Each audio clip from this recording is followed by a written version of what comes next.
Hello and welcome back. We're just going to go ahead and continue exploring Elazar's magical tower here, see what else we can find.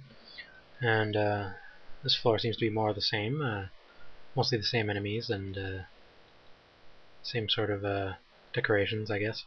Hasn't actually been all that challenging so far, now that we have a very high stealth rating. I never actually tried this kind of a stealth mage before, and it seems to be working out a lot better than I thought it would.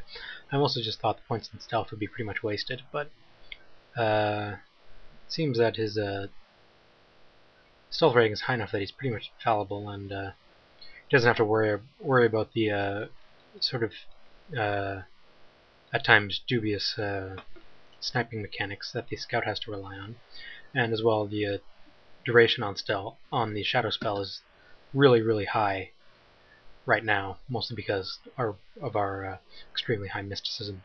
Anyway, with all the enemies defeated, we can now begin searching around, and one of the first things we find is this Ebony Warlock hood, which doesn't really give us any bonuses to our spells or anything, but it sure looks a lot cooler, so we're going to put that on.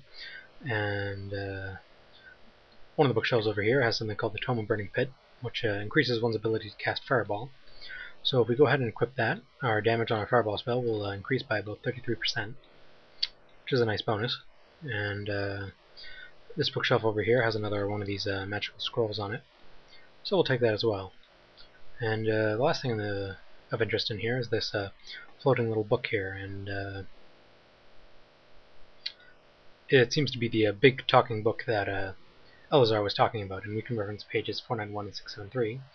And he mentions the Tome of Burning Pit that we just found, and if we ask him, he'll tell us a bit about himself, and he'll also translate the scrolls for us, and doing so will teach us new spells. The first spell we learn is the Forget spell, which messes up with the enemy's AI when it's cast on them. And the second one is the Mana Thief spell, which draws mana from surrounding enemies and gives it to you. So those are both fairly useful. And the next thing we're going to do is we're going to head over to the next floor, which appears to be the guy's private bedchamber. So maybe there'll be something of value in here. A few enemies as well, but once they're dispatched, we can look around the room. And first thing we notice is that there's a large armoire, and inside is something called the Cloak of the Frozen Dawn, which isn't too bad, but our current cloak gives us a pretty hefty mysticism boost, which I think is more important. So we probably won't be swapping that out, but we'll definitely want to take it just in case. So I think I'll have to swap some of these items around to make room for it. Let's see here. I have to move these rings around, I think. I suppose I should probably drop some of these items when we get back to the castle, since I'm running out of room. And, okay, so we'll take that with us, and we'll also take whatever's in here. And, Ring of Form Protection, and that sounds like what we're after. That sounds like it would definitely protect against polymorphing. So I think we've accomplished what we set out to do here, and with that, I think we're ready to leave. Yes. So, I think I'll pause the video here, and, oh, there's an enemy. I didn't notice him before. No problem. I think I'll pause the video here and start it up again once we get back to the castle. Alright? See you in a minute.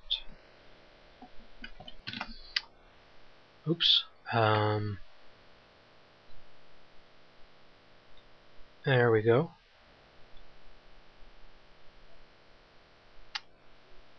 We're back in the castle now, but I think the video has been offset a bit, so I'm going to have to wrap up the video for now. I don't see how that happened, but don't see a way to fix it. So I'll wrap up this video for now and continue on in the next one. Alright, see you then.